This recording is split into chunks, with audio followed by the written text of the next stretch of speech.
I was on the phone with Ryan McClure, and he is, maybe you told him, he's scheduled for surgery in the morning.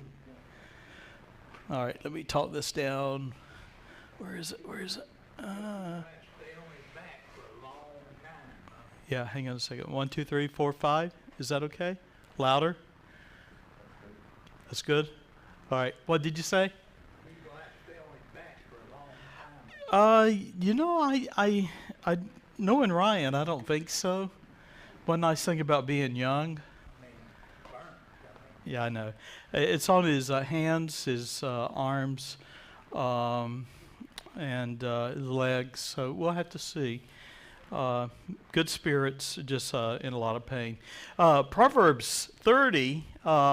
Is that too loud, or am I okay? Okay. All right. I know he needs a certain. Okay. Cut it down just a little bit more. Okay. Yeah, I'm not even preaching yet. 1, 2, 3, 4. All right, let's do that. We're going to begin with Proverbs 30 and jumping in on verse 17. And as we do that, I just wanted to give a report on my mom and dad. My dad, as you know, had his big toe removed, and he's actually doing well.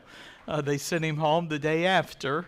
And my mom is doing well too. They're kind of like the wounded two right now. She had a knee replacement, Dad, so she's not supposed to be driving, but she is driving. My dad had his big toe removed, and my mom said, if I let him drive the car, he's going to get us both killed. And so it's interesting. I've never been the son of an almost an 89-year-old man, but I'm experiencing it. And I love Mom and Dad. They have always had a lot of energy, and I grew up in a great household. Not a perfect one, but a great household. And so I appreciate your prayer for them. Some of you have asked about Maggie, my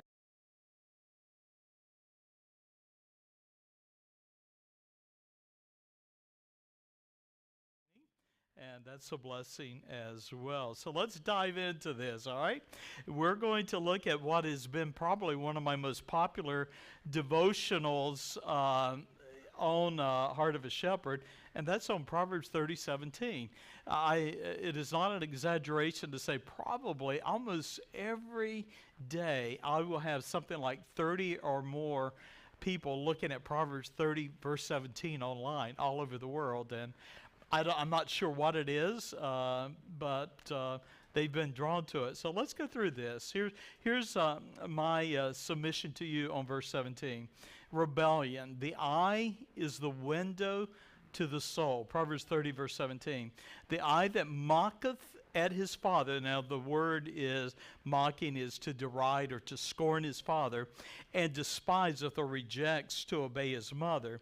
The ravens of the valley shall pick it out, and the young eagles shall eat it. So it's a pretty graphic verse. Don't you agree? All right.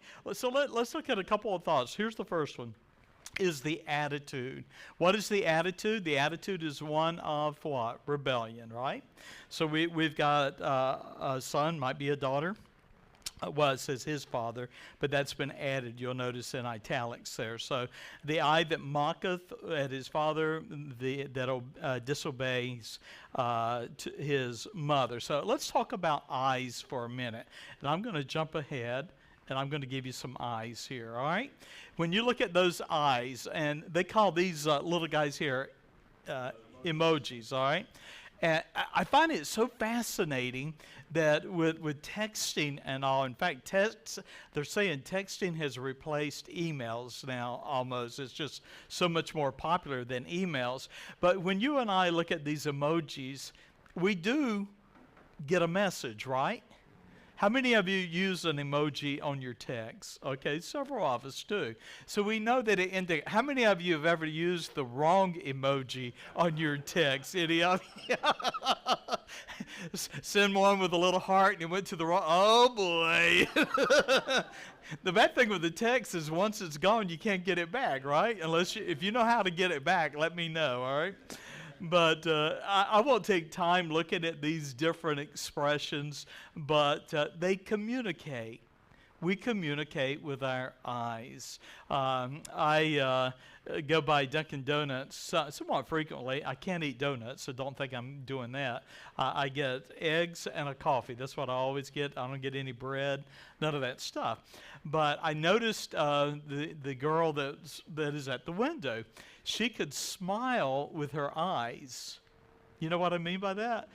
She was wearing the mask. Couldn't see her mouth, but she could smile with her eyes. We communicate with our eyes. We communicate our anger. We communicate our frustration. We communicate our love, our affection. We communicate when we don't understand. We communicate when we're going to sleep. We're fighting to sleep. We communicate with our eyes. So now I'm going to go back and touch on this then. So a thought. If and I'm not even going to demonstrate this, but when somebody's got like a wide-eyed like that, we communicate what? Fear. And when somebody squints their eye, we're communicating what? Anger or hatred. And so we understand as we look at this verse, the eye that mocketh at his father, it can be literally his countenance, but it can be we communicate with our eyes. Let me give you a verse that goes with that. From the Sermon on the Mount, Matthew 6:22, the light of the body is the eye. If therefore thine eye be single. Isn't it interesting that the Lord is discussing about my heart? When he's referring to the eye here, he's really talking about my heart. So we have a single-minded heart, or we have a divided heart. A person with a divided heart, what do we call them? Double-minded. Huh? Double-minded. Double-minded? Single-minded? Double-minded, right. But a double-minded person is unstable, right, in all his ways.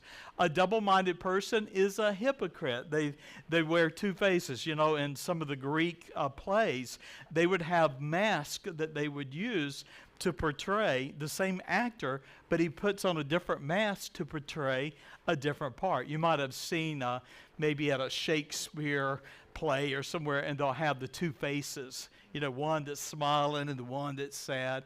So we understand that the eye communicates. Now, let me take you to another thought then.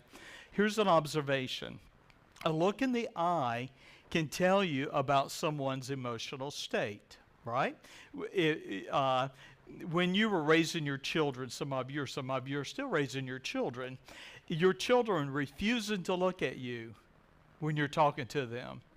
What does that mean? Besides, they're going to get it, right? But we look at it as an act of disrespect, right? Right? And so you'll say, look me in my eye. Listen to what I'm saying.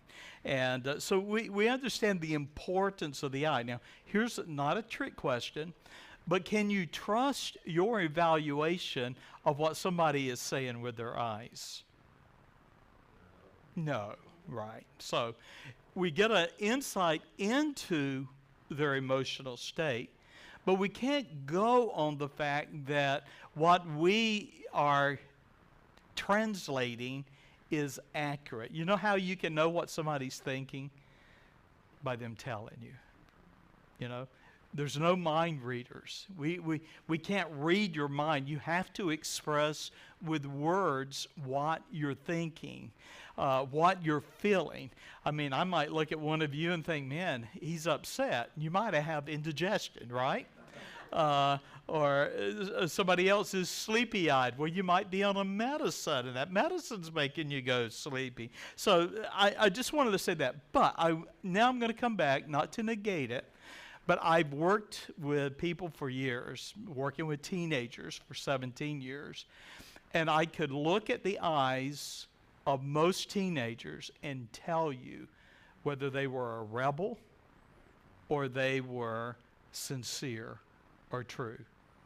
Now, you tell me, fathers and mothers, you have children, you've had children, you've got grandchildren.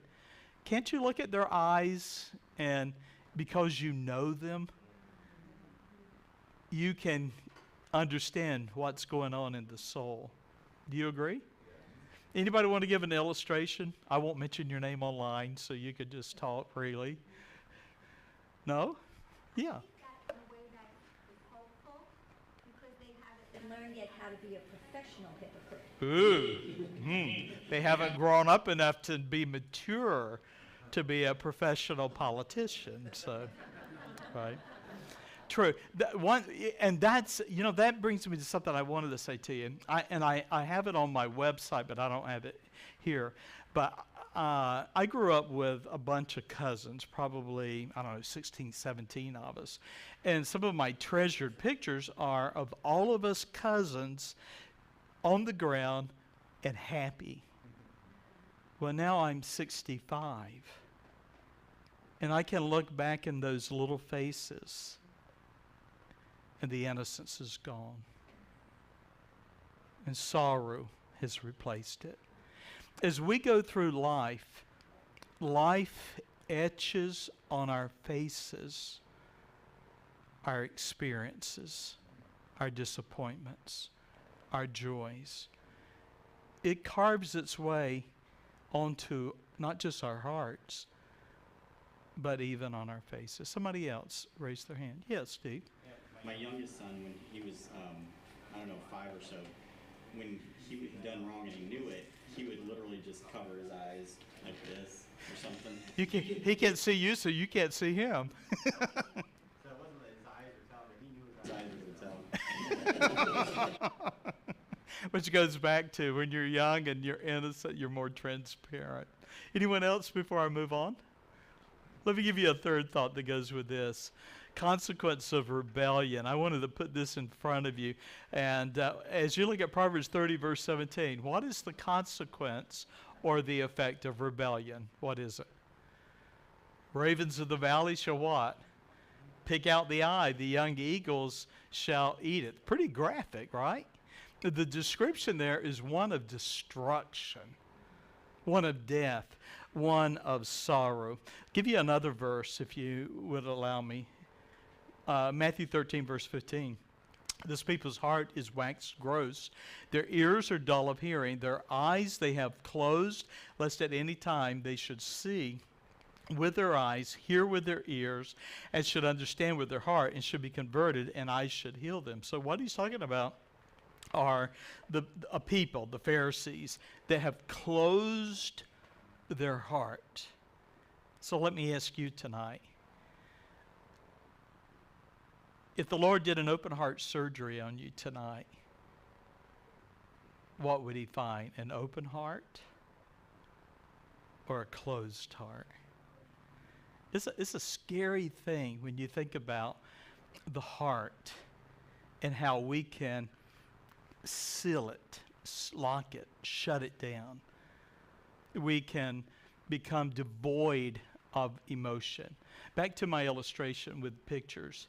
I encourage you, look at pictures, especially the old black and white ones. Manson, give me his first name, Brian, out in California. Charles Manson. Have you ever looked at his eyes? It's frightening. It really is. I challenge you, and I mentioned this on Sunday morning, look at the eyes of politicians in Washington, D.C., and with many of them, you'll see a hollowness. There's life, but nobody's home. And we know drugs, alcohol, all manner of ungodliness and immorality. Washington, D.C., if you want a Sodom and Gomorrah, it's Washington, D.C. What tragedy. Yes. Some of these, crazy singers that sing immoral things and everything, sometimes you can see them when they're on stage and then their eyes almost have demonic look to them. Yeah. Because it's obviously not, God driving that soul.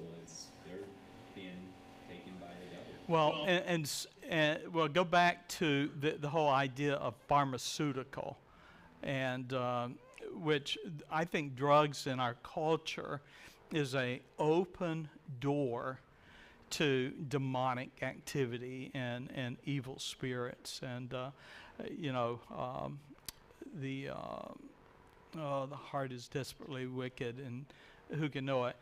Our hearts are in this culture are consumed with wickedness now. That's part of the problem. You and I aren't living in the 1960s or the 1970s.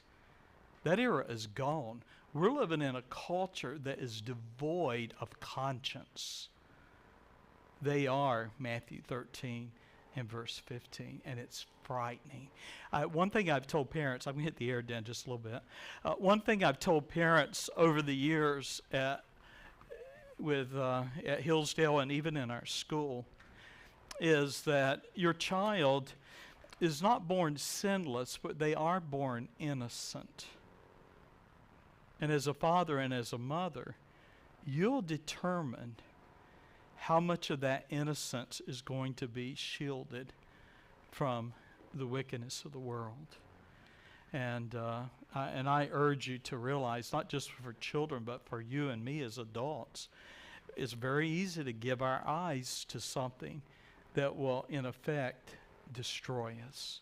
So that's probably enough on that. Anyone else want to make a comment before I move on? I know we got a lot to cover. Let me move on. I hope I haven't belabored you too much. All right, here we go. 4 inexplicable observations and an application.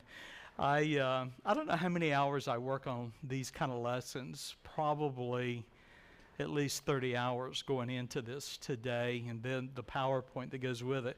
So if I ever make a mistake on the PowerPoint, just know it's the last thing I do, And before that, it's getting ready for Sunday and church and preaching. So here we go. Let me walk you through this. There'll be 3 things which are too wonderful for me. So we're switching gears. Yea, 4 which I know not. And so now we ask Agur, who is the writer of Proverbs 30, what are the 4 things that are inexplicable? You cannot really rationalize. It's beyond comprehension and an application. Well, here's the first one. Well, we'll read the 4 and then we'll illustrate them. All right, Proverbs 30, verse 19. The way of an eagle in the air, the way, the path, the journey. The way of a serpent upon a rock. The way of a ship in the midst of the sea. And then the way of a man with a maid. So, let's see if we can walk through this. All right, let's talk about the eagle, the way of an eagle in the air. How can you know where the eagle is going? Because the eagle is flying on unseen currents, right? Of the wind. I love to watch majestic birds like this fly and they just soar, you know.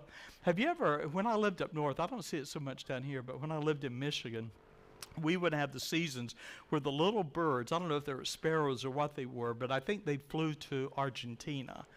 And I don't know if you've ever seen a huge, I mean, like the sky is almost black with these little birds, and they fly in these shapes, moving back and forth. It's like a wave, a living wave. Have you ever seen that? It's incredible to watch it. Oh, here we go. She wants some information. No, not right now. Does anybody know how to get this thing to not do this? I'm scared to death it's going to happen on Sunday morning sometime. Talk to me later. All right, thank you. All right, so let's talk about the way of the eagle in the air. Can you see where the eagle has been? Yes or no? No. Can you see where the eagle is going? No. So, the way of an eagle in the air, the writer is saying it is beyond my comprehension. Now, we know about wind currents now, right? And without literally even flapping the wings, and a majestic eagle like this can catch a current and then start going up without even flapping its wings. So for the writer of this proverb, it's like, it's beyond my comprehension. How can this be? Let me give you another one. The way of a serpent upon a rock. Now, many of you disagree with me. I tend to lean on the side the only good snake's a dead snake. But Steve Armstrong would have a whole different opinion. They've got all kinds of snakes in their house. I'm not talking the real snakes, all right? Real snakes in their house, all right? The way of a serpent upon a rock. Can you track the path of a snake on a rock? No. In fact, I think even maybe the idea here was, how does it move, for instance? It slithers, and yet it goes straight. Figure that one out, right? How can that be? Now, I know some of you know far more about reptiles than I do, but you can understand from a human perspective to watch the movement of a snake, the grace of the snake, but the fact that it's going straight and yet it's turning. How can that be? So we understand again, an observation that cannot be explained. Here's another, the way of a ship in the midst of a sea. Other than leaving a little bit of the, what would you call it? Not a wave. What is that called when behind a boat? Huh? A wake, yeah. Other than a little bit of a wake, as soon as that boat passes over, the path is gone, right? So you don't have a path in front, you don't have a path behind. Now, in ancient times, mariners would have been sailing at night by what? By the stars, okay? So they're charting with the stars. But for the writer of the Proverbs, he said there's another thing that's too wonderful for me, and it's the path of a ship. Here is what I think. Just like the snake is zigzagging and yet it goes straight, the question would be here, how does a sailboat go contrary to the wind? Now, I'm not a mariner and I'm not a guy that's ever been on a sailboat, but it still fascinates me. Now, I understand they cut with the wind and they zigzag, and it's very much the same thing that is here. Anyone ever sailed at all? No? Okay. Just a little bit. But it's amazing that you can go against the wind. For most of us, put us in a sailboat, put us out, and we're going to go where the wind goes. I mean, you know, you can use the rudder all you want, but the wind's going to carry you. All right, now let's go to the next thought then. I'm going to back up. Here we go. The way of an eagle. Well, I'm going to back up further. 4 observations that cannot be explained, incomprehensible, if you would. There be 3 things which are too wonderful for me, yea, for which I know not. The first is the way of an eagle in the air. The second is the way of a serpent upon a rock. The third is the way of a ship in the midst of the sea. And the way of a man with a maid. Now, let's be honest. Most of us men are gorillas, all right? And so the question is, how does a rough, smelly, ugly old man end up with a beautiful maid? How can that happen? Well, she's blind. She should have had glasses. Now, the thought here with the way of the maid, and I wanted to make a couple of thoughts, and then there's another one that's an application with this here.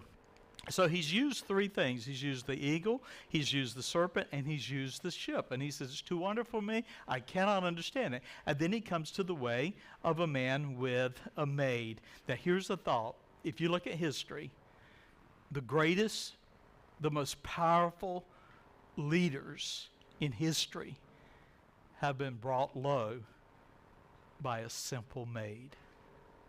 It's a fact.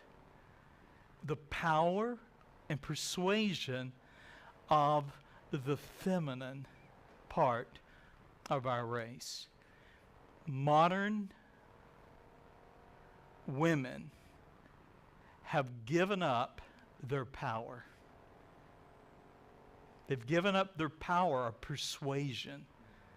The now movement of women back in the 1960s had absolutely nothing to do with equality.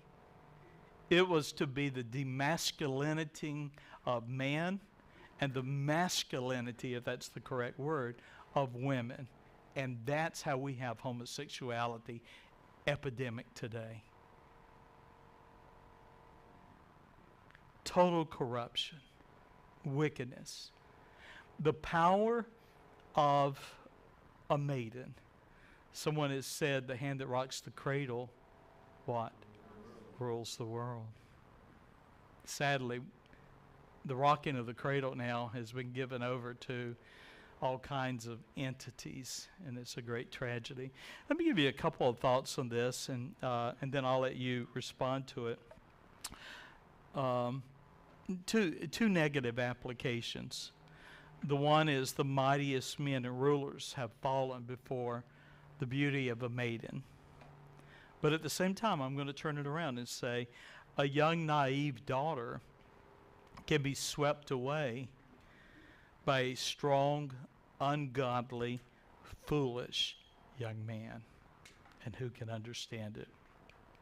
You know, we've all known, I have especially, as many of you have, beautiful young lady. She's growing up. She is the picture of purity and innocence. But she gets around some guy in her teen years, and all of a sudden her whole life is distorted. It's twisted. And she loses her innocence to the sorrow of her parents. And one day, to her own sorrow. And who can know it? Maybe somebody said this about you. What does she see in him? Right? What does she see in him? Anybody want to comment on this before I go to the application? Not brave, huh? All right, here we go. Let's do the application. Proverbs 30, verse 20. One other thing you can't explain. All right, so this is number 5 now. Such is the way of an adulterous woman. She eateth and wipeth her mouth, as though she's leaving a banquet, if you would, and saith, I have done no wickedness. Now, on your outline there, I had the verse amplified. Let me read it with the amplification. Such is the way of an adulterous woman, a woman who is the wife of another. She eateth, she devours, she consumes, she wipeth her mouth. And then she says, or she declares, I have done no wickedness. Now, 5 things you can't explain. The first was the eagle. The second was the serpent, the ship, the man with the maiden. And now we've got the 5th one. How do you explain an adulterous woman who gives up everything and then says, I've done nothing wrong? Don't we live in that culture? We really do. Let me read my notes here to make it more pointed. What does an adulterous... Well, no, I'm going to let you answer it, and then I'll give you my thought. What does an adulterous woman sacrifice? Her family? Everything. What? Her integrity. We would say her honor, right? What else does she sacrifice? Her children. I know you can kind of build one on the other and all. She sacrifices her future. She sacrifices her reputation. She sacrifices her marriage vows. She sacrifices her relationship with her Heavenly Father. So Agur, as he's writing, he writes, such is the way of an adulterous woman. She eateth and wipeth her mouth, and she saith, I've done no wickedness. I wanted to give you a reminder today. It's not preached in church that much. Well, it's preached here, but in most churches. You've heard that it was said by them of old, thou shalt not commit adultery. But I say unto you, whosoever looketh on a woman to lust after her committeth adultery with her already in his heart. What are some ways that men commit adultery without ever committing adultery as far as touching a woman? What are some ways? Pornography. Lust, right? Watching, seeing, flirtations, all manner of evils. Saying to you, whosoever shall put away his wife, save him for the cause of fornication, causeth her to commit adultery. Whosoever shall marry her that is divorced committeth adultery. We could preach a whole series on this. You wouldn't be able to preach it in 90% of the churches in America, but the fact is we're living in an adulterous society, aren't we? Woefully wicked. And the average church in America, I've heard as much as 75, 80% of the men are actively involved in pornography. And you do so at the risk of everything. By the way, sometimes when you're dealing with a fool and you wonder, what's at the root of this fool that I'm dealing with? I found it's often pornography. That's the closet sin that nobody knows about. Any thoughts? It's kind of heavy stuff tonight, isn't it? Keep going. All right, here we go. 4 promotions that are unnatural, stir up strife, and invite trouble. If any of you are an employer, or you have people working for you, or you are an employee, you've probably seen what's going to happen in this passage here. So let me read it to you. So 4 promotions that are unnatural. They stir up strife and they invite trouble. Proverbs 30, verse 21. For 3 things the earth is disquieted. It's out of balance. It's upset. It's rocking to and fro. And 4 which it cannot bear. Verse 22. A servant when he reigneth, and a fool when he is filled with meat, an odious woman when she is married, and a handmaid that is heir to her mistress. All right, so we're going to look at 4 things. I wrote at some point 4 things that ought not to be. All right, unnatural. Ain't right. Shouldn't be that way. All right, here's the first one. Unnatural business promotions. For a servant when he reigneth. Now, I'm going to give you a principle. I wish I had put it on the PowerPoint. Anyone ever heard of the Peter Principle? Anyone ever heard of the Peter Principle? All right. You want to put the Peter Principle in your own words? You want me to lay it out? Elevating someone to the highest level of inability. Or incompetence, right? Right. You want to know what the major problem with corporations in America today? The major problem. They have been self-promoting from within.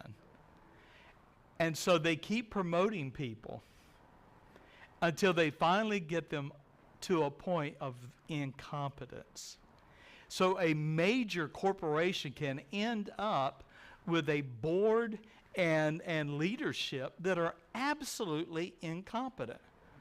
Here's the Peter Principle in my words. Competent employees promoted until they find themselves in a position where they are incompetent. Now here's the danger. Promotions within a company can place in every level of leadership those who are incompetent and unable to fulfill their duties. Just because an employee is skilled in one job doesn't mean that they're going to be skilled in a higher job. Some people are not meant to be administrators. They're meant to be employers. That's not a put down. That's just a statement of skills. So with our God-given gifts and abilities, and we can develop, strengths and overcome some weaknesses. But the point is that as we climb the ladder of success, invariably we come to a ceiling. Now, if we recognize the ceiling, we're far better off.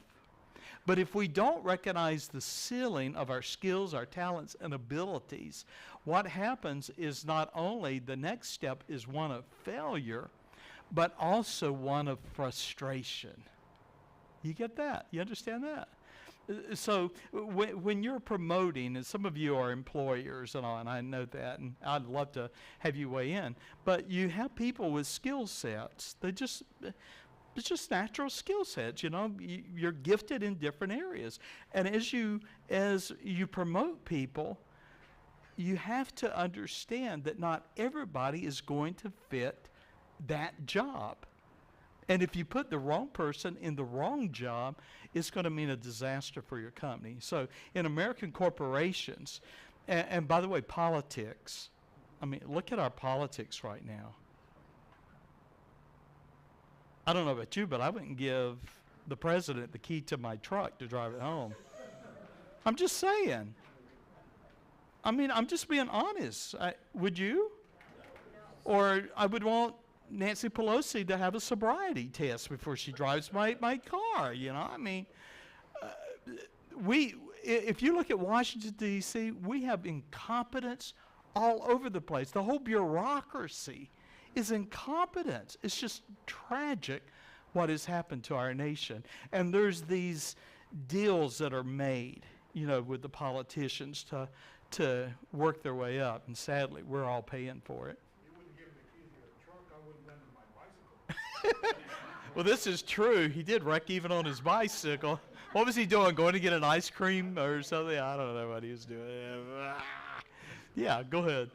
So we probably don't need any more real-world applications of this, but the Fortune 50 company I left a year and a half ago developed something called the Paradigm for Parity, which was a statement that by 2030, 50% of leadership, which was 2 pay grades above where I was, so it's actually a pretty broad number of people, we're going to be female. Yeah. So I'm all about who's the most capable. I don't care if they're male or female, but when you're manufacturing demographics, I mean, this is corporate America now. It was so frustrating. Well, and you know, sadly, even in the educational college systems now, they have this criteria of who can be given scholarships, who can enter into a field of study. And if you don't have the right gender, or you're not the right color, you don't have the right background, then you're not going to get it, even though you might be more skilled and capable. So what they're doing is that exactly what we're seeing the writer in Proverbs saying.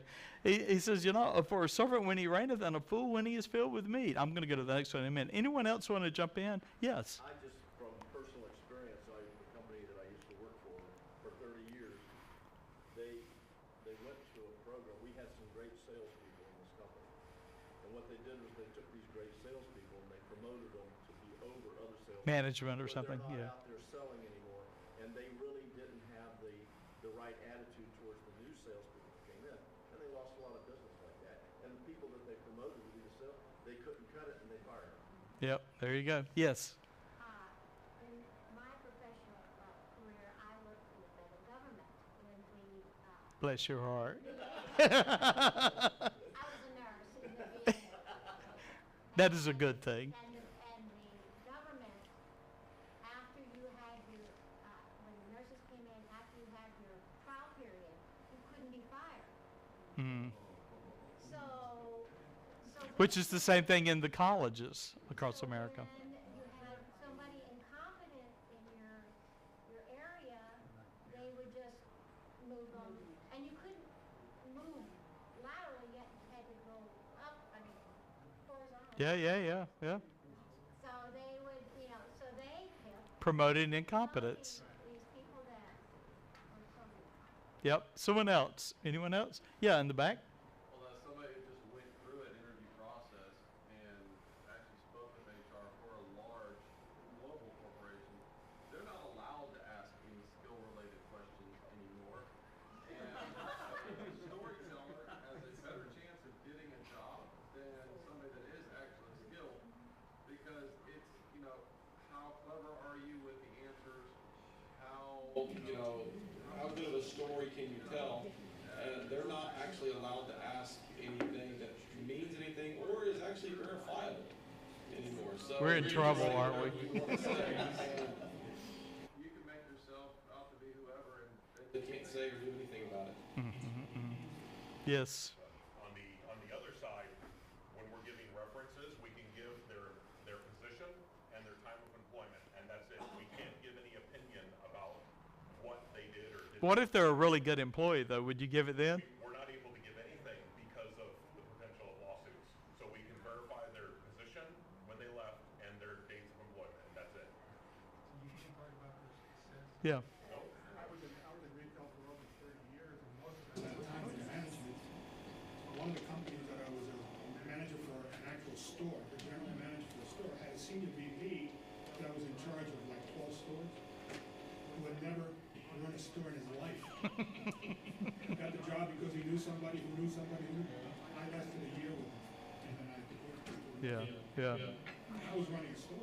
You know, I think if you look, I'm going to just name some companies right now, like Montgomery Ward, Sears, even J.C. Penney. You watch it struggling.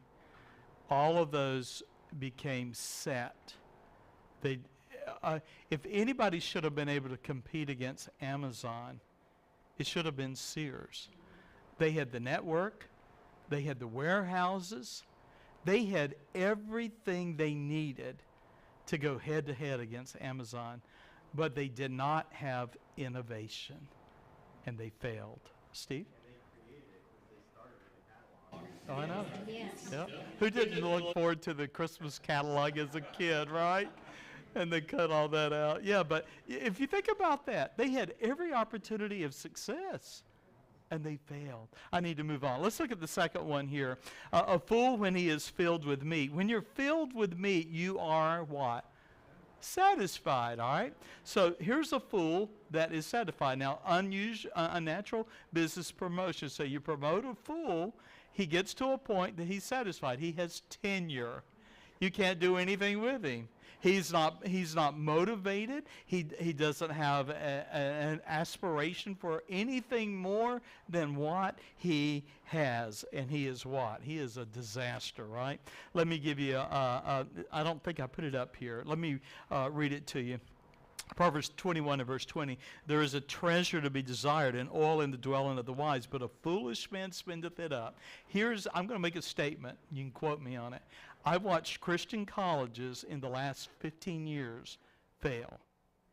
In my opinion, every last one of the ones that failed put fools in places where they didn't have the passion, they didn't have the conviction, they didn't have the vision.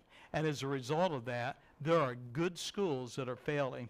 And by the way, I've watched even my alma mater. They'll take people from a college that's failed, move them to Greenville, South Carolina, and put them in the administration. It's like, you failed there, and, oh, we're going to promote you over here. And guess what? You're going to fail again. You know, it's a disaster. Cronyism would be a good word to use there. Let me give you two thoughts. I should have given this to you already. Here we go. Reckless promotion. A servant when he reigneth, prosperous fool. A fool when he is filled with meat. Can I go to the next one? Because I got to get this finished tonight. Can I move on? All right, here we go. Unnatural domestic promotions. All right, so here we go. On your outline, you can see the verse there. An odious woman, hateful, jealous, unattractive, unlovely woman, and she gets married, and everybody's asking, what was he thinking? Right? What could possibly go wrong with an odious woman? A whole lot of things could go wrong. On your outline, she is an embittered wife. How many people's lives is she going to make miserable? Everybody. You know why? Because she's miserable, sadly. There's hope for an odious woman, but that hope has got to be repentance, all right? And so one of the rare times that I don't pound on the men. All right, moving on. A handmaid that is heir to her mistress. And I wrote, simple servant who becomes heir. Here's the point. The wife dies. The mistress dies. The head of the woman who is the head of the household dies. And the husband finds an attractive young maiden that's the servant. And so he takes this woman, now let's say we're talking about an individual of wealth. So he takes and don't be offended by this, but a common woman. She lacks skills. She lacks grace. She lacks education. She doesn't have the qualifications or the skills to run a large household. What could go wrong? Everything. You know why? Because she'll tend to be abusive, hard. She'll forget where she came from. The ones that were her peers are now under her, and she makes sure that they know it. So again, the unnatural things. So I want to back up just as a reminder. So 4 promotions that are unnatural. A servant when he reigneth, a fool when he is filled and satisfied, an odious, difficult woman when she's married, and a handmaid that is heir to her mistress. Bottom line is, there's some women that should never get married, and there's some men that should never get married. Because if you do, you're going to ruin other people's lives. And then you're going to bring children into the world, and everybody's going to feel sorry for them. All right, moving on. I'm not giving you an opportunity to jump in on that one. Here we go. The wise plan for tomorrow. I have about 15 minutes. All right, Proverbs 30, verse 24. There be 4 things which are little upon the earth, but they are exceeding wise. So here's the lesson. Creatures that evidence extraordinary wisdom and instinct. So what kind of creatures plan for tomorrow? Here's the first one, the ant. All right? So 4 illustrations of instinctive wisdom. Proverbs 30, verse 25. The ants are a people not strong, yet they prepare their meat in the summer. The ant has been used as illustration in other passages. Do you remember what the ant usually is an illustration of?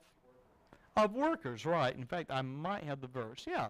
Go to the ant, thou sluggard. Consider her ways and be wise, which having no guide, overseer, or ruler, provideth her meat in the summer and gathereth her food in the harvest. So it's a wonderful illustration of instinctive wisdom, that God created these creatures in such a way that they instinctively are working and providing for their colony. Moving on.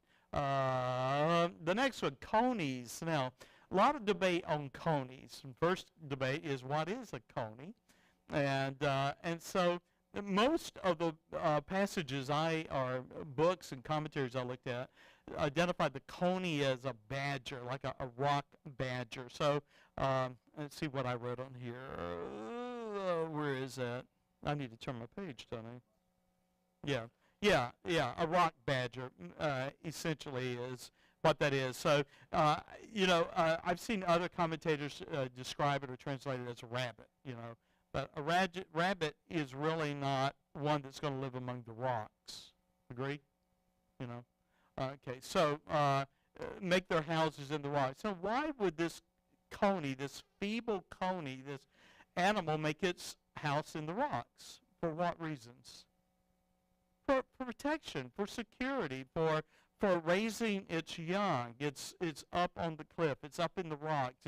It's out of the danger, perhaps, of wild animals. So that's the illustration with that. Then let's go to the locusts. The locusts have no king, yet go they forth, all of them by bands. Right before COVID hit, it may have been 2019. You may have been reading reports about locusts all throughout Africa. It's like Ethiopia and all like this, and it was like the end of the world and all of a sudden there was COVID, and we forgot about that. But I never did hear much more about that. But the amazing thing about locusts is they eat everything. I mean, they will eat your clothes. They'll eat. They'll strip anything, any vegetation. I read where they would actually begin eating away at houses, at homes and wood. And I've never seen them, but I remember Sheila and I owned a house one time, and it had something that looked like that. It comes out, what are they called? Do you know that? No, they're bigger than grasshopper. I mean, they're like that, And Sheila would scream, No. These climb up the walls, and they eat all your shrubs. Goliath, is that what they're called? Yeah. Pretty scary stuff, all right? So there's kind of a picture of this here. So, again, let's go back, look at what we're talking about. The wise plan tomorrow. Creatures that evidence extraordinary wisdom and instinct. So the locusts, they don't have a king, they don't have a queen, and yet they move like I was describing the birds, and they just take a swath of everything in the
focus. Thirdly, the ego, sure-footed, protective of his flock. A king against whom there is no rising up. Why wouldn't you rise up against a king? If he were a good one. If he's a good one, or the power, the authority. Will? All four of those own their territory.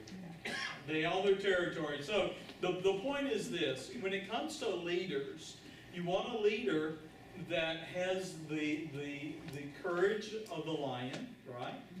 You want a leader that has the ability to move and yet keep focused. The greyhound. What was the other one? Yeah, the male goat, the sure-footedness, and then finally the authority of leadership. Now, what does that say? What kind of character should you and I be as a believer? And I'm going to submit to you, this should be our character. To be true, to be honest, to be just, to be pure, to be lovely, to be of good report. Think of these things.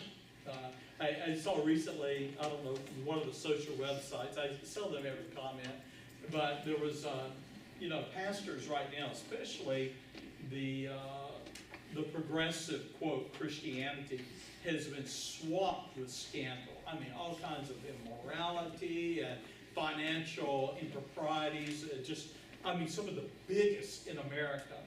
And somebody was saying, well, how long should that pastor not be able to pastor before he can be a pastor? And my answer was one word: he's no longer blameless, he can't ever pastor, he's done. Why don't we say that in our culture? That's biblical in the church. The problem with the church is that we're looking for leadership that is a reflection of who we are instead of a reflection of who Christ is. That's the sum of that. It's related, but I saw that one of the guy was commenting on the current attitude. He said basically God is weightless. He doesn't carry any weight. He's there.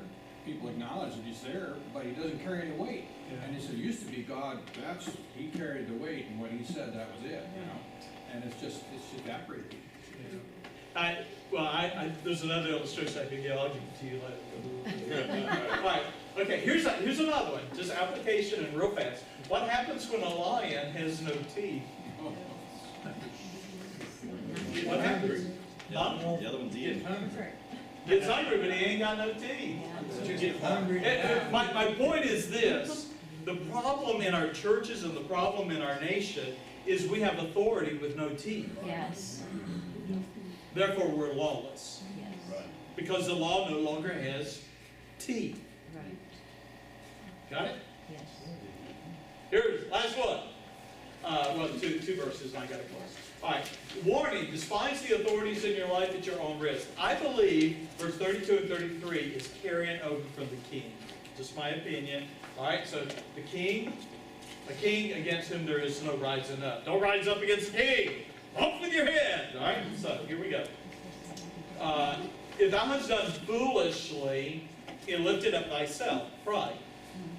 Or if thou hast thought evil, lay thine hand upon thy mouth. So, two examples of foolish behavior when it comes to the king. One, to lift yourself up. Off with your head. The other is to think evil and not shut your big mouth. Alright? You might think it, but you better not say it. Alright, here we go. Counsel, shut your mouth. Words only add to your folly. It's bad enough when you promoted yourself with pride.